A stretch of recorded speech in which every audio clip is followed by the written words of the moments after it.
This week's First Case Expert Series episode, entitled The Policies and Procedures That Make Centralization Successful, was written by surgical instrument centralization expert Bryan Stuart, CCSVP, Director of Field Operations and Consulting at Aesculap. Although the reprocessing cycle and much of the activities involved in centralizing a process are similar to what you may have in place, specific policies and procedures should be tailored to the centralization process. For example, many hospitals find they need more experience organizing the logistics of transporting soiled or sterile trays outside controlled areas. To mitigate this challenge, an addendum could be added to existing policies and procedures to ensure the safety of both personnel and patients during transport.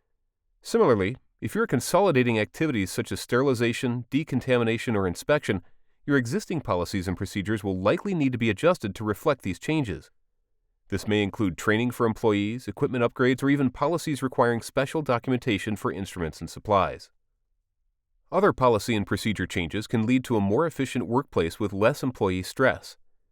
Because centralization can enable larger volumes of reprocessed devices to be handled more quickly, you may also want to ensure quality control procedures are in place and consistent throughout the new process. For example, small to mid-sized departments usually have employees assigned multiple daily or weekly tasks.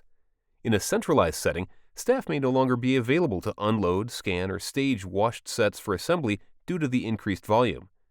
This job will most likely be something new that requires a change or creation of responsibilities and expectations in policy and procedure. Overall, consider taking the time to invest in the necessary changes to reap the potential benefits of centralization. Policy and procedure changes can evolve as the reprocessing environment continues to grow and adapt. By establishing new policies and procedures for centralization, you can help ensure that your organization is prepared for a successful future. Thanks for listening to this episode of the First Case Expert Series. For more surgical instrument centralization questions and answers, you can contact Bryan at bryan.stuart@aesculapusa.com.